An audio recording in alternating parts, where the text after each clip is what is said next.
The Zephyrian Armada hung in space like a constellation of death, 700 warships bristling with plasma cannons and antimatter torpedoes. Their sleek crystalline hulls caught the light of the system's twin suns, casting prismatic rainbows across the void. For 3 cycles, they had maintained their siege of the small human colony on Kepler 442c, demanding surrender. Admiral Thiska observed the planet through the viewscreen of her flagship, her forearms crossed in contemplation. The humans had refused every ultimatum, every threat. It made no sense. The colony housed barely 50,000 souls, farmers, miners, researchers. Against the might of the hegemony's 7th Fleet, they were less than insects. Admiral, her tactical officer reported, his bioluminescent patches flickering nervously. The humans are requesting parley.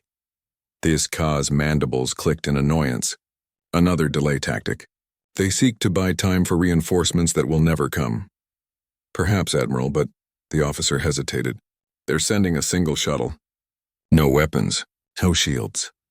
Through the vast emptiness between the Armada and the planet, a tiny craft emerged from Kepler 442c's atmosphere. It was primitive by galactic hegemony standards, fusion-powered, metal-hulled, laughably fragile. Yet it approached without fear, broadcasting peaceful intentions on all frequencies. Thiska granted the shuttle permission to dock. What could one human possibly say that would change anything? The airlock cycled and the human delegation stepped aboard. Thiska had encountered their species before. Bipedal, carbon-based, short-lived creatures who had somehow managed to spread across dozens of star systems, despite their technological limitations. This particular specimen was unremarkable. Average height, brown hair going gray, wearing simple civilian clothes. "I am Dr. Sarah Chen," the human said, offering what their species called a smile. "Colony administrator and pediatric physician. I am Admiral Thiska of the 7th Fleet. You come to surrender?" "I come to show you something," Dr. Chen replied. "With your permission, I'd like to invite a small delegation to visit our colony, to see what you're preparing to destroy." Thiska's 4 eyes narrowed. It was either remarkable bravery or remarkable stupidity. "You wish to take members of my command staff hostage? No weapons will be permitted on either side. Consider it a cultural exchange. Surely the mighty hegemony can spare a few hours to understand what they're conquering." Against all military protocol, Thiska found herself curious. The human showed no fear, no desperation, only a strange calm that unsettled her. She agreed to visit with a small escort. The shuttle descended through Kepler 442c's atmosphere, revealing a world of rolling green hills and crystalline rivers. The colony itself was modest.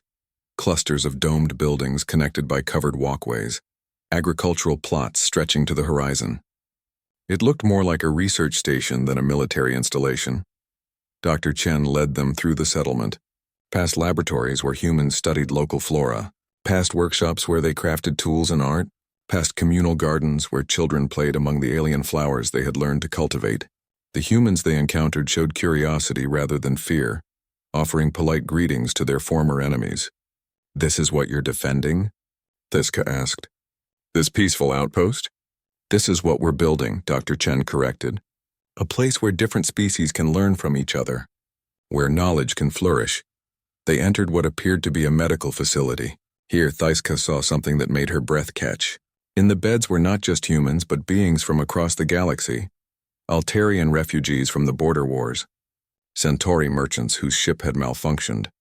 Even a few Zephyrians who had been injured in mining accidents and brought here for treatment.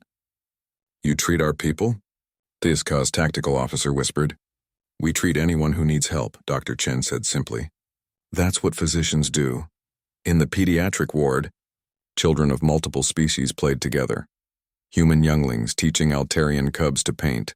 Centauri juveniles sharing their bioluminescent songs with fascinated human toddlers. At the center of the group, a small human girl was showing a Zephyrian child how to fold paper into the shape of a bird. The Zephyrian youngling looked up as the delegation entered, his 4 eyes widening with recognition. He pointed a trembling finger at Admiral Thiska and spoke in their native tongue. "Aunt This, you came." The room fell silent. Thiska stared at the child. Her sister's son reported lost when their survey ship had malfunctioned near this system 2 years ago. The child she had mourned. The child she had assumed was dead. "Kess," she whispered. The youngling ran to her, chattering excitedly about his friends and the games they played and the stories Dr. Chen read to them. Tiska knelt, gathering him in her 4 arms, her tactical officer and guards watching in stunned silence. "How?" she managed. Dr. Chen approached slowly. "His ship crashed in our northern continent. We found him injured but alive. We've been caring for him, hoping to find his family. He's been teaching our children about Zephyrian culture while learning about ours." Tiska looked around the room at the mixed group of children, all watching her with curious, innocent eyes. She thought of the 700 warships waiting in orbit, their weapons trained on this place, on these children, on her nephew's new home. Her communicator crackled. "Admiral, the fleet awaits your orders." She stood slowly, young Kess still clinging to her side, chattering happily about his human friends. The tactical officer looked at her questioningly. The guards waited for her command. Thiska activated her communicator. "All ships, this is Admiral Thiska. Stand down weapons. Assume defensive positions only." She paused, looking at the children around her. "We have much to discuss with the colony leadership." Dr. Chen smiled that peculiar human expression again. "Would you like to stay for lunch?" The children were going to show me their art projects. For the first time in her military career, Admiral Thiska found herself considering whether galactic conquest was really worth interrupting a child's afternoon. The Armada remained in orbit, weapons silent, while below on the planet's surface, a Zephyrian admiral learned to fold paper birds and discovered that sometimes the greatest victories come not from superior firepower, but from a single pointed finger and the innocent trust of a child who had found a new home among the stars.